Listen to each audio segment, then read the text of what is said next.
Welcome to the Spiritual Revolution podcast. I'm Jill Ogle, and today I have with me Teresa. I'm going to say that again. It's Shantz, isn't it? Teresa Shantz. Shantz. Okay, thank Yeah, you. it's Swedish, so it's my husband's name. Yeah, Okay, Shantz. cool.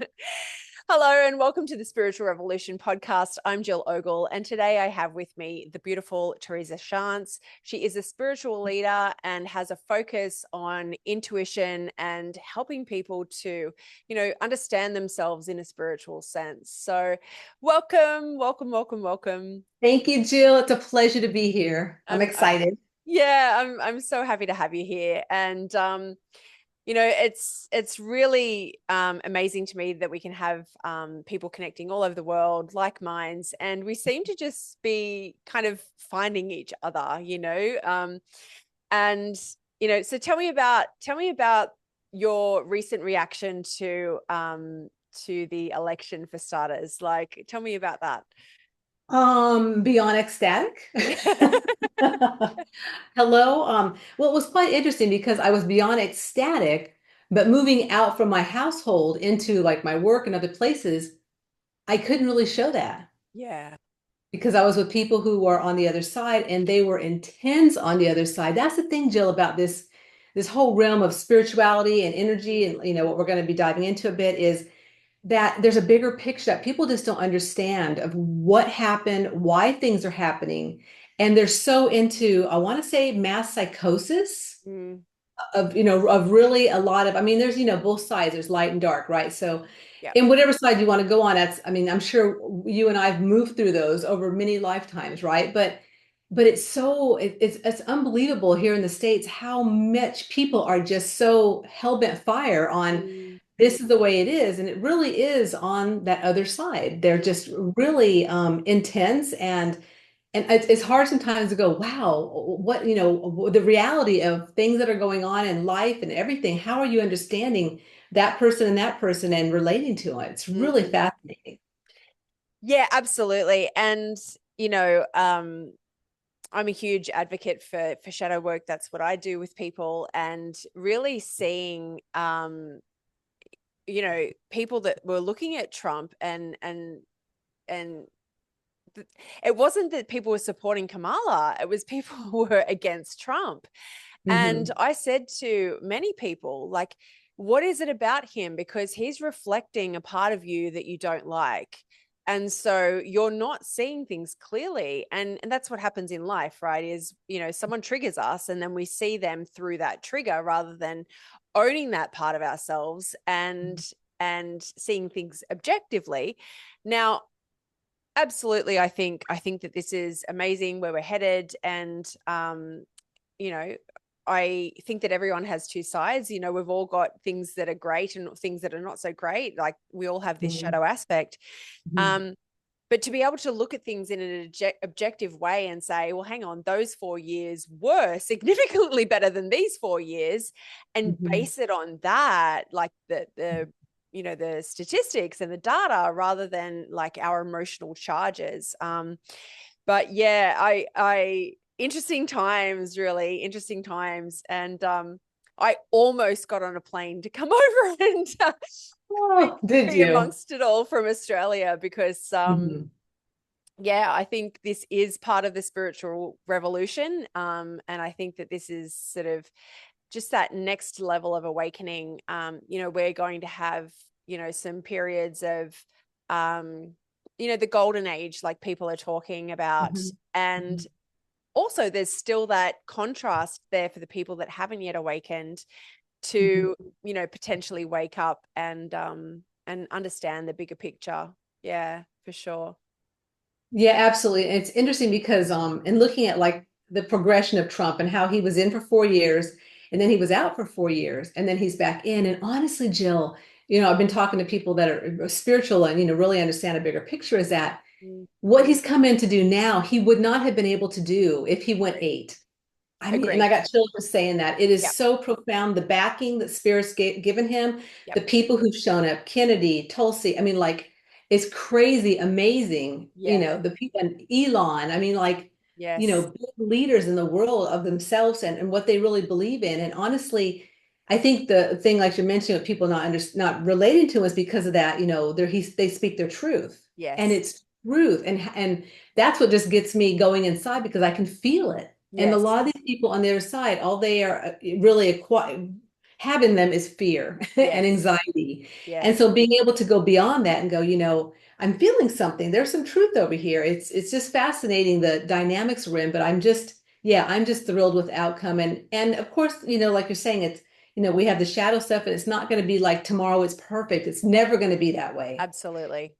But we have a new energy coming in. And it's funny, my husband and I are both very tuned into energy. And so we could feel it the weekend before he won. We're like, ooh, I'm feeling this. But of course, we're not going to say anything because who knows? Anything at the last minute can go different ways. But Sure. the wave was already starting to happen. I'm like, I can really, really feel that it might happen.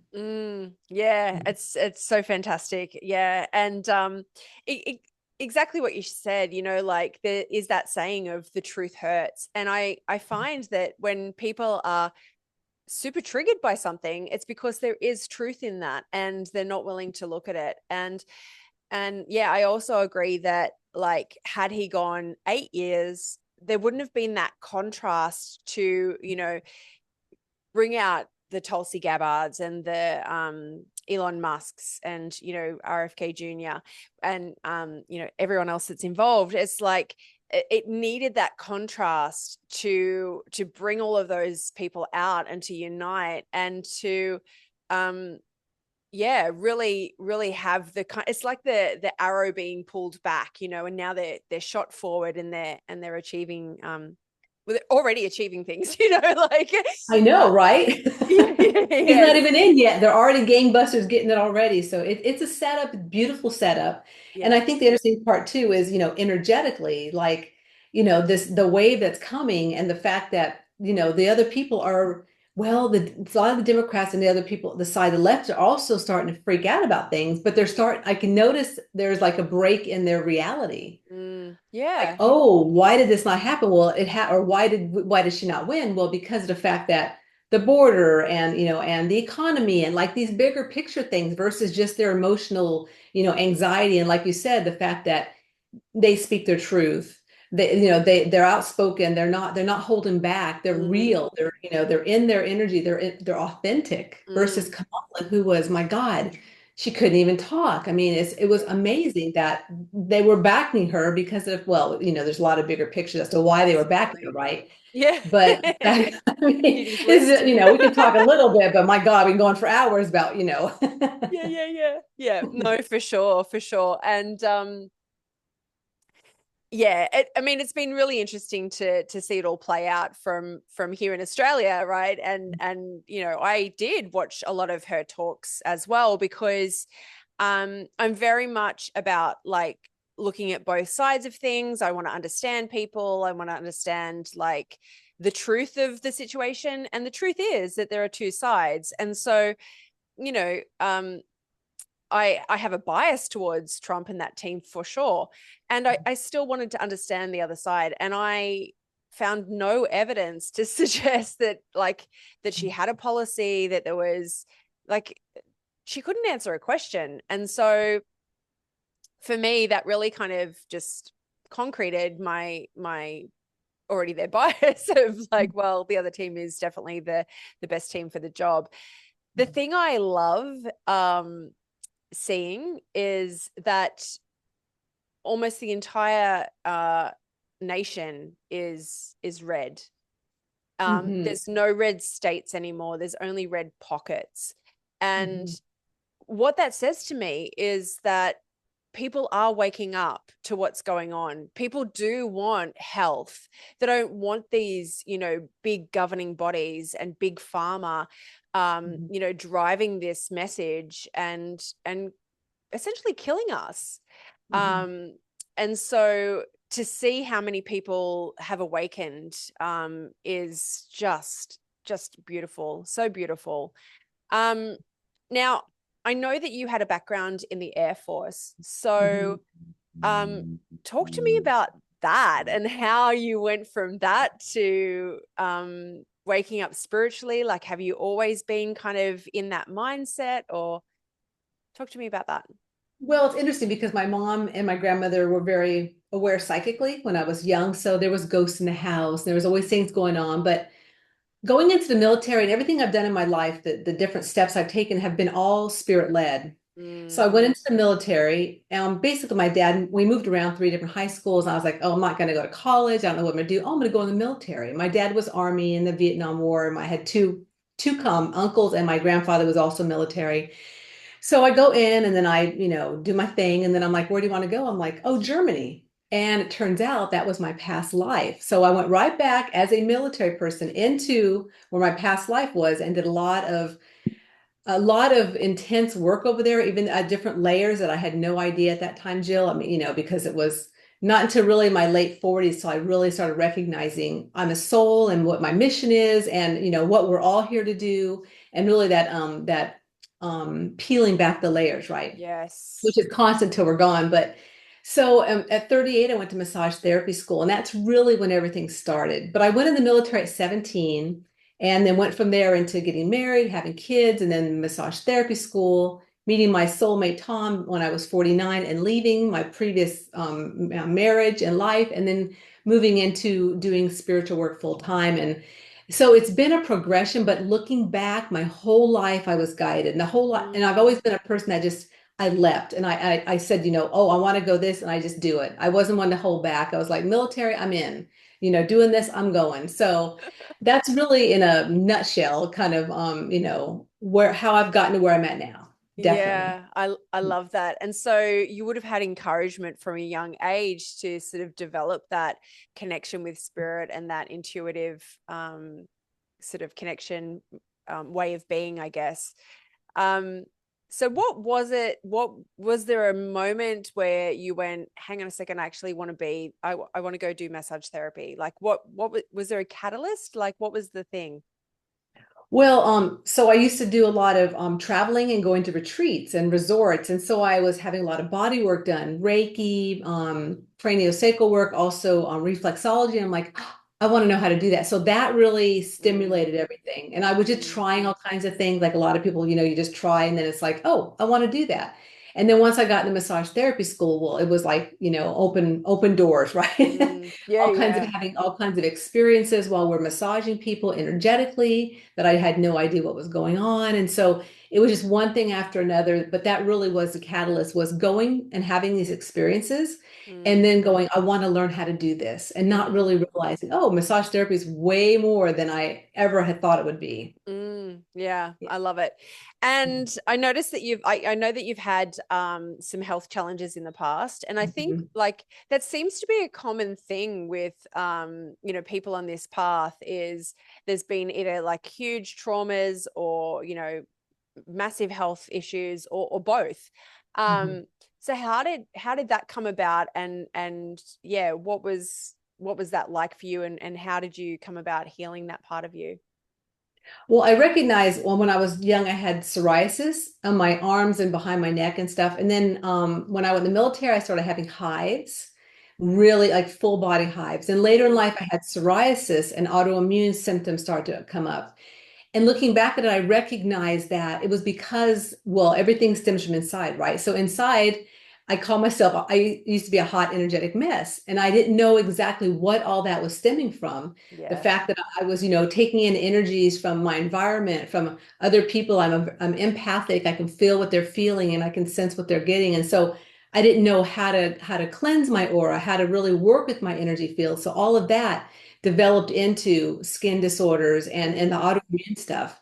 And then once I started recognizing that, hey, that energy is not mine, and, really starting to discern and understand more about energy, things started clearing up. And I haven't had a skin thing. I mean, when I ended my massage therapy practice in 2012, my hands were like completely covered in blisters and they were horrible because I wow. was going through so much inner turmoil at that time. So Mm, again, it all starts inside, and everyone has to on their own path find what works for them. But yeah, that's what happened to me is I had all these things throughout life and just recognized later that, oh, I'm picking up on people, energies, how to work with my mm. own. So And yeah, and I notice, just with working with people that quite often when might be on the path and we might be thinking that we're doing the thing that we love to do, but there might be a slight nuance to that. And when we get back on mission and back on purpose, that's, you know, that's truly when a lot of healing occurs.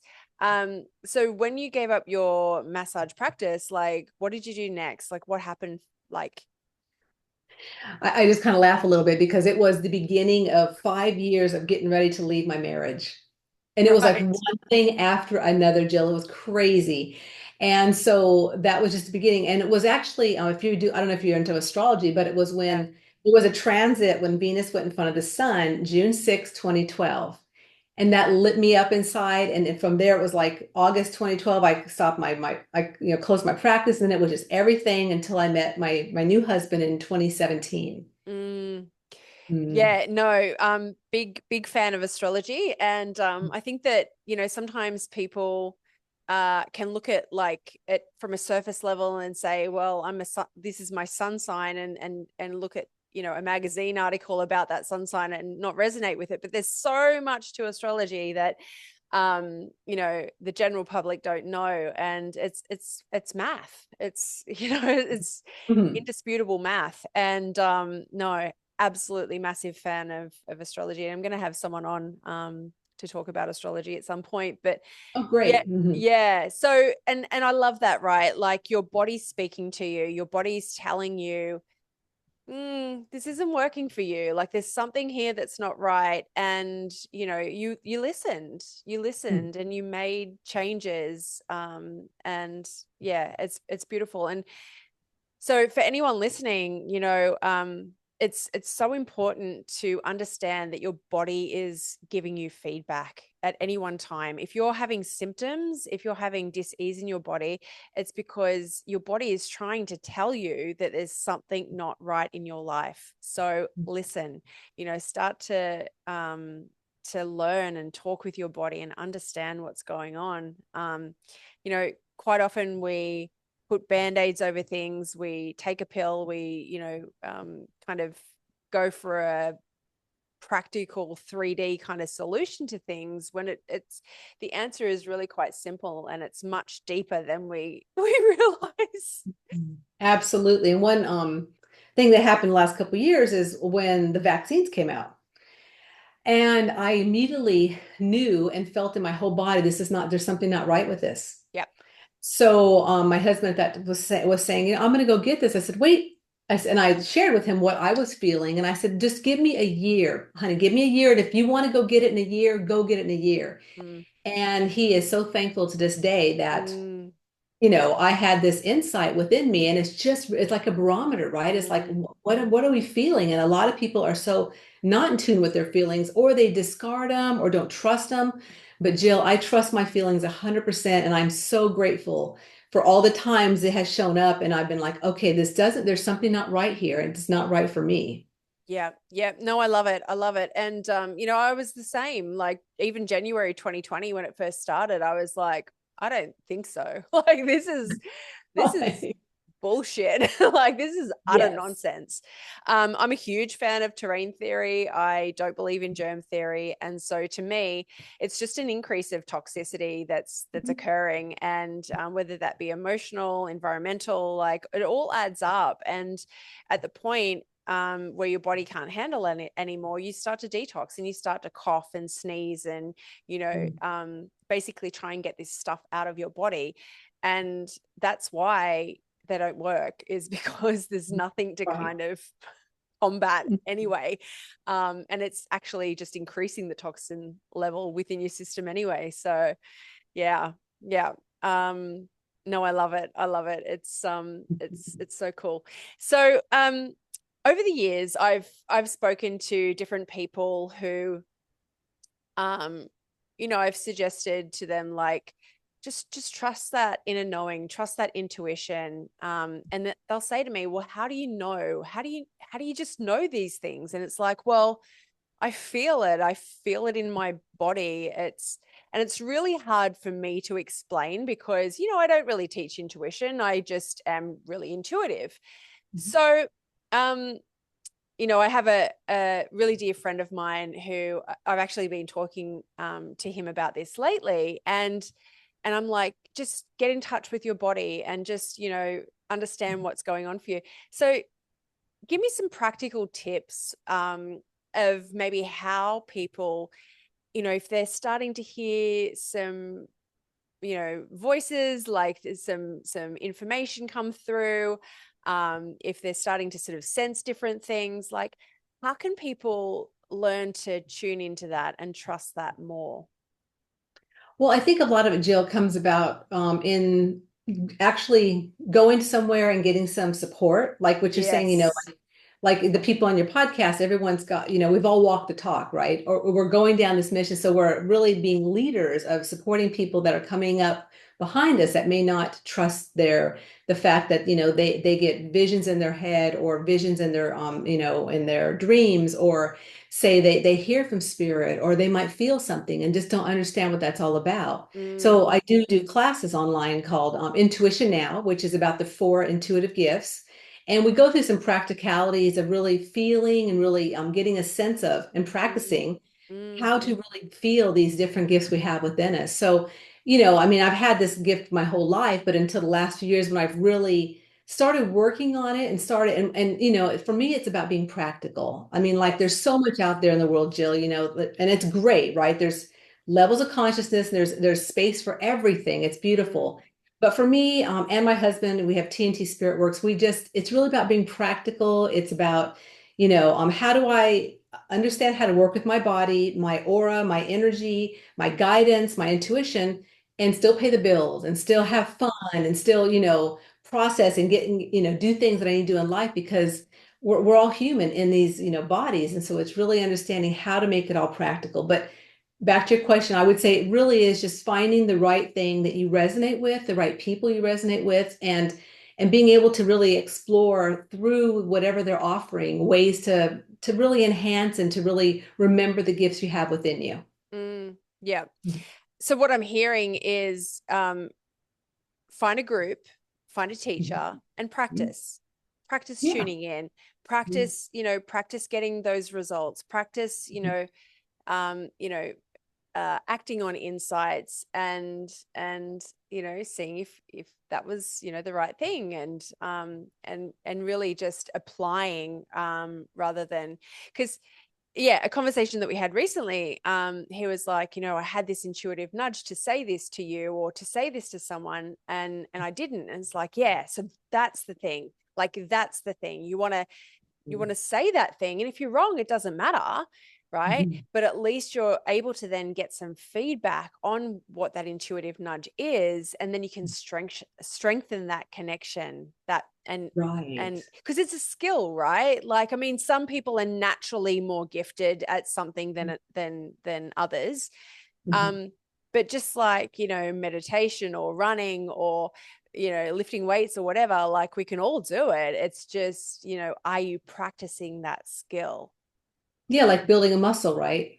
Totally. Yeah, Yeah, totally. And totally I, agree with that. 100%. yeah. Yeah. And so I had a beautiful conversation a couple of weeks ago with a woman. She was talking about mediumship, and she was saying that, like, it kind of irks her that people say that it's this amazing gift, because actually everyone has it. And to think that it's a gift keeps, us normal folk like me, separate from that ability. But it really is a skill. And yeah, and I know for me over the years, like, um, the more I've followed my intuition, the more I've said the things, the more I've, trusted that knowing, um, Mhm. the stronger that connection's gotten, and the more guided I am. It's like this kind of snowball of, like, increasing ability. Yeah. Yeah, absolutely. And I found the same thing over the years too, because I wasn't like all into, my gifts or what is that all about. But then once I started understanding more, yeah, and practicing and like you're saying, like also like-minded people, Mm, exploring that with other people that may have the same, because I find too that either people are scared about their gifts because mm, like I have a cousin that his dreams come true and it scares him because he yeah. knows things before they happen. And I understand that. So it's recognizing that, yeah, like you're saying, we all have these abilities within us, like the mediumship. We all Mm, have the ability. Years ago, I took courses from a Arthur Findlay school in England. They were mm, coming to Florida where I lived, and we every year we do like a week for like 2 weeks a year, and building up that that mediumship muscle. But then I talked to most people, oh, I'm not a medium, but most people will say to you, well, after my dad died, I was able to hear from him, or my mom, I saw him in the or saw her yes. in the corner. Like there's all these stories from so many people about, especially people that have passed on, having those Yes. interactions and those connections, and that's part of mediumship. It's just maybe they're not to be here to actually stand in front of a group and do a medium reading, but we all have these abilities within us for sure. Yes. Yes. Yeah. No, I agree. I agree. And I think the more that people can kind of really hear that and really know that and understand that, the more willing they will be to open up to that beautiful, skill that we have. Um, Mhm. yeah. So I know that you and your husband, bit of Mhm. a dream team, and you talk about this concept of life quakes. So Mhm. Mhm. talk to me about this. I find this Yeah. fascinating. Yeah. So I call them soul quakes, but it's close to the Oh, same. soul quakes. I'm sorry. Yeah. Yeah. No worries. It's all good. Yeah. So That's that's how I wrote that's my me. book. That's me Yeah. relating to it in my. I'm like, yeah, I've had a lot of life quakes, but Right, right, right. It's all the same. Life, soul quakes. But yeah, so my book is called the Soul Quake Survival Guide. So I grew up in California where the earth shook.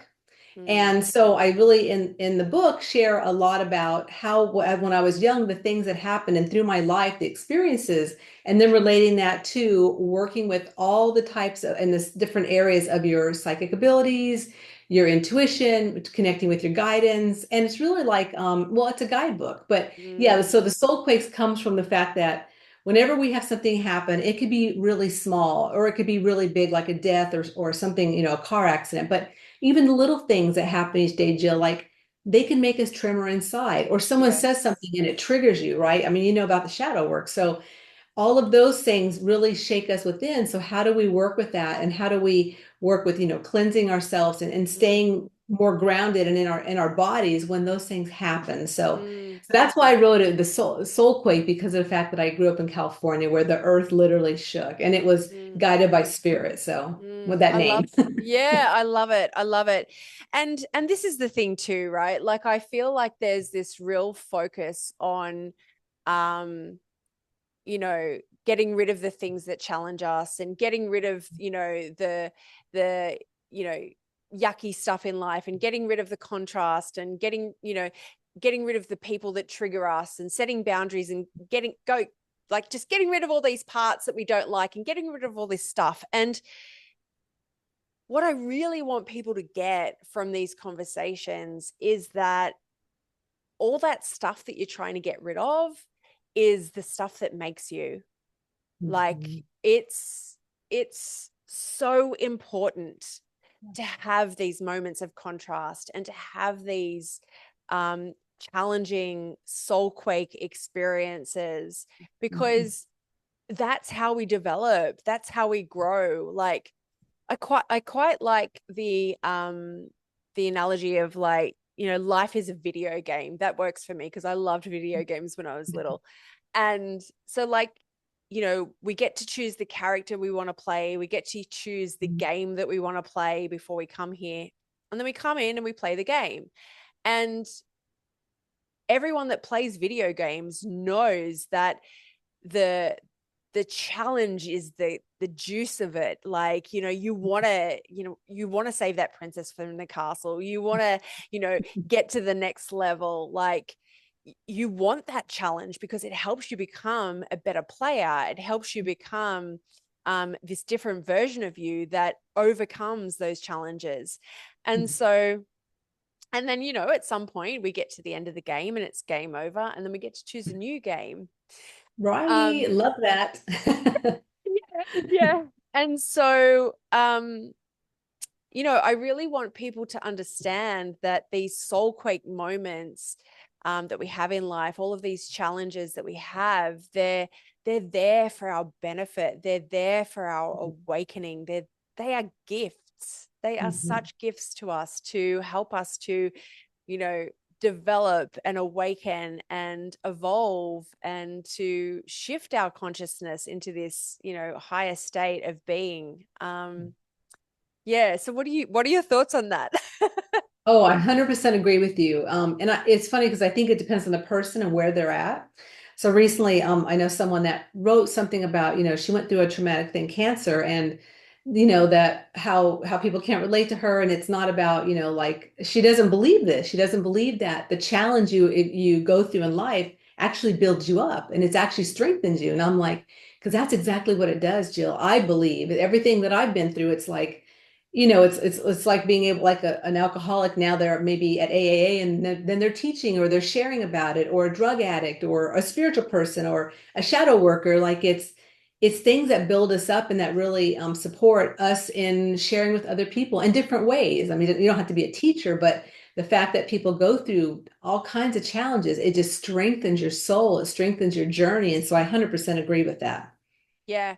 And Mhm. and I agree. It's not about everyone who's been through something in their life all of a sudden becoming this spiritual guru, like not at all. But people don't realize the influence and the impact that people have just because they've overcome something in life. Like, Absolutely. people don't realize their brilliance. People don't realize like how influential you are just because you got out of bed that day, like, Yes, yes. right? Those And sometimes little things, right?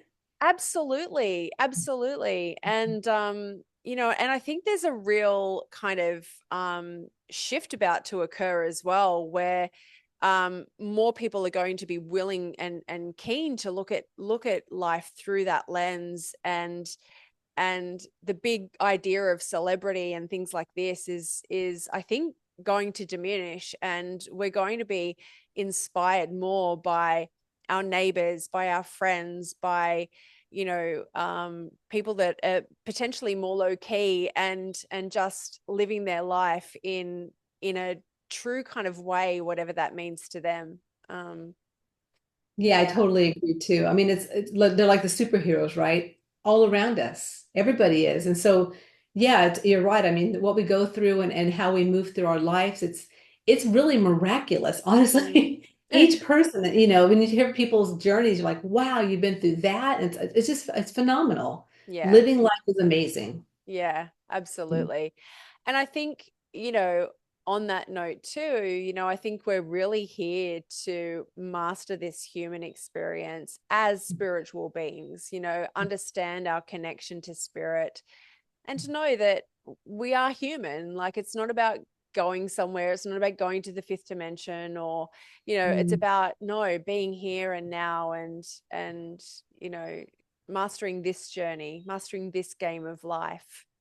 Absolutely, 100%. Yeah, we can get sometimes so caught up in, oh my God, I'm not that psychic, I'm not to that level, I'm not, it's like you're perfect exactly where you're at. Yes. Yes. Mhm. No, I love Mhm. that. Um, I want to ask you, and this is the theme that I ask everyone through the podcast. Um, what does a spiritual revolution mean to you? What does that look like to you? Well, the spiritual revolution, well, to me, revolution is a wave. Revolution is not like a fight. It's a trusting. Mm, It's moving into a new way of existing. mm, And then adding the spiritual part, which is that unseen part of us that we sometimes may not quite understand, but it's within all of us and we can access it anytime, 24/7. So spiritual revolution really is, I guess, accessing that unseen parts of us in all kinds, like I see like a gemstone, like the different facets yes. of each person, and just taking that energy and moving it forward in your own journey and creating your unique revelation. Yes. I love Yeah. that. I love that.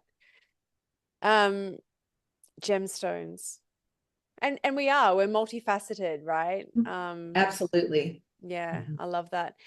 So if people want to work with you, like, we're going to pop all the links below, but just give me a few ideas of, what you provide, how you can help people, so that if anyone's interested, they can totally reach out to you and get the help that they need. Yeah, well, the first thing is I'm on Facebook all the time. That's my home, Facebook. And I'm sure I gave you my link tree, which has Yes. the book. I do a podcast called Spiritual Enthusiasm, which was enthusiastically spiritual for 4 years. We just changed the name recently, doing a little different energy shift. So that's a real good place to start too. And then just see how everything progresses. But yeah, we definitely offer the free masterclass every month called Intuition Now, which is a great 90-minute time to come together with other like-minded people and really learn more about those four aspects of your psychic abilities. I love that. That'd be a great place for people to start for sure. Mhm. Yeah. Awesome. Thank you so much for being on the show. I look forward to talking to you again. And I just really appreciate you showing up in the world and being you. And ditto to you, Jill. Thank you, and to much success for your podcast and all the people who are you're going to be feeling and energizing around the planet. So cheers to you. Thank you so much. Oh, that's great. That's great.